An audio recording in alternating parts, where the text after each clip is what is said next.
Hello everyone, welcome back. We have another 2-for-1 review for you. We have another novella preceding a book. So we're going to start off with Walk Out. And this is the novella for this 2-part review. And this one actually takes place right after Living Without, which was Narime and Vicious's story. So, trigger warnings for the story is there are references to human trafficking, there's references to sexual exploitation, there's references to domestic abuse, and then of course any of the normal violence that you would see as a result of any of these things. So that being said, this is the story of Dallas and Melissa. Melissa was the woman that Julian had called in for help when Narime had been taken in the previous story. She is something of a computer hacker and wizard, so to speak. And she was able to track down where the traffickers had taken Nari, and she was also the one that had the connections to the American MC that sent a man to help retrieve Nari. She and Dallas had a bit of a interesting verbal flirtation. They enjoy just annoying the shit out of each other in a massive way. He likes to get under her nerves. She likes to piss him off. It's kind of like if Julian were a woman and dating a guy in the Hawks MC. Or more accurately, a combination of Julian and Hellmouth dating a guy from the Hawks MC. That's a better analogy. Much better analogy, because she likes to annoy people. She likes to kind of fluster him, but she also just likes to fuck with his head. Pardon my language, but she does. So when she's left to go back to Sydney, which is where she's from, Dallas follows her. He goes after her, finds out she's married, and then finds out that her husband is an abusive asshole. And then you find out that it isn't a real marriage, so to speak. It's a legal marriage, but it's not a real marriage. And he kind of married her to keep her in her place and keep her under his thumb so that she had to do things that he wanted her to do.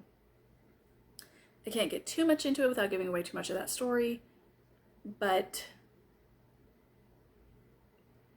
her husband was not a good man. And Dallas and the boys set about getting her away from him and taking care of that particular situation. So it's not as in-depth in terms of story-wise as you're going to see with some of the other books, just because it's a novella, not a full-on novel. Again, just like with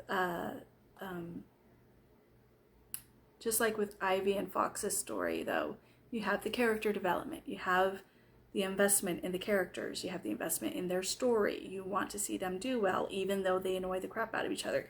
To be honest, that's a big part of why I wanted to see them continue. I wanted to continue to see them bickering in future stories because they're just hilarious together. So overall, I'd say I'd give this one a 3.8 out of 5 stars. It's really good. I think you'd enjoy it. So let's move on with the next story for this double feature review, and that is Hear Me Out. As I'm sure you can see from the cover art, it is a male-male romance. So this is the story of Maddox Lawson, also known as Beast, and Jade Conger, also known as Knife. Beast is a character who has been difficult to get to know throughout the series because he never speaks. You find out in the story the reason he never speaks is because he has an issue speaking. Wow. I can't speak today, apparently, but he has an issue with speaking. It's kind of implied that it's something like a stutter or a big speech impediment. But he was very heavily made fun of, I believe, by his father for his speech problems. So he just found it easier never to speak. And now as an adult, it's just kind of a habit for him not to talk. He's secretly been in love with his best friend Knife for years now, which is kind of odd because they've had women that they've shared, so to speak. So of course Knife has absolutely no idea that Beast has feelings for him. And the two of them in Walkout, there had been kind of an insinuation that something weird had happened between the two, that neither of them were able to move forward from. They were very awkward around each other, and you couldn't really figure out what it was. And then we found out it was something that happened in the bedroom, so to speak. And Beast had thought that there was that Knife was making a move on him, or was too shy to make a move on him, and so he tried to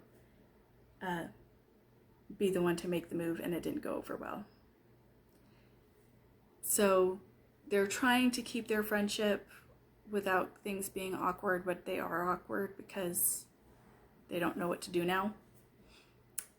Knife has always thought that he was just a straight guy. He's like, I love women, I love pussy, and that's just what it's about for me. So he's very confused by his feelings for Beast and what's going on. And Beast is, I would imagine, pretty mortified by the fact that he made this move and rejected. So, and then from there, a woman that had been one of Knife's sexual partners in the past comes forward and basically leaves a little girl with him and telling him it's your daughter. So Knife finds out he has a daughter he didn't know about, and she's still a baby, and he has no idea what to do with the baby. So of course, the women in the club are always, willing to come forward and help out. But Knife doesn't really have a place that he stays. He lives in the clubhouse, essentially. So Beast is willing to have them come move in with him at his house. And it's very difficult for him because it's a man that he cares about. He obviously has feelings for, and he sees him in a different light when he's interacting with his daughter. So that's a lot.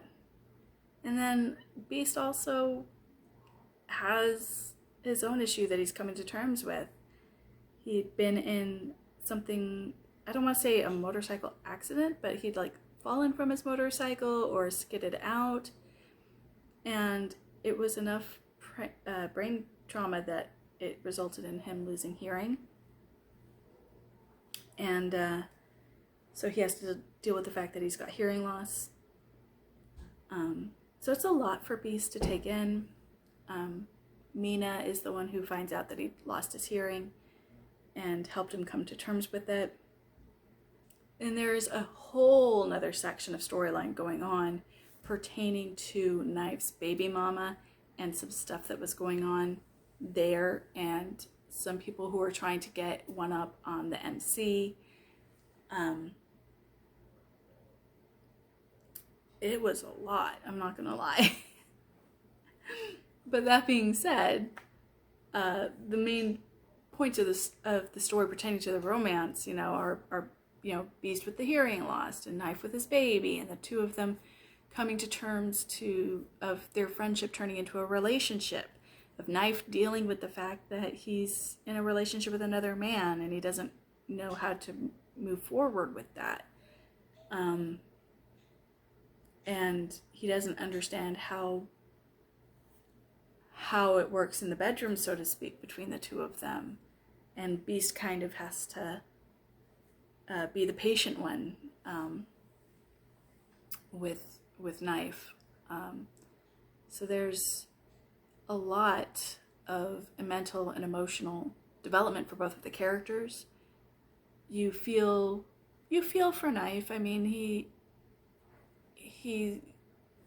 feels like he doesn't know what he's doing with Beast, and he's also found out he has this daughter that he never knew he had. And because of that, you kind of forgive him a little bit for the fact that he didn't notice there was something going on with Beast. But you really feel for Beast, because here it is, you realize he's had these feelings for Knife for so long, and he thought he'd had his chance, and it didn't go the way he thought it was going to. And then he thought he lost his best friend, and then he loses his hearing, and he really goes through feelings of like, what can I do for the club now? I can't hear, I can't help with anything anymore. I'm gonna have to leave the club. He honestly thinks he's gonna have to leave. So there's a lot of emotional distress he has to work through, and he has to work through learning how to do things like sign language, which is something he never thought he would have to do. So you really feel for both of these guys. And there are plenty of scenes in the story where it's the two men and the baby girl, and it's just adorable. It's beyond adorable.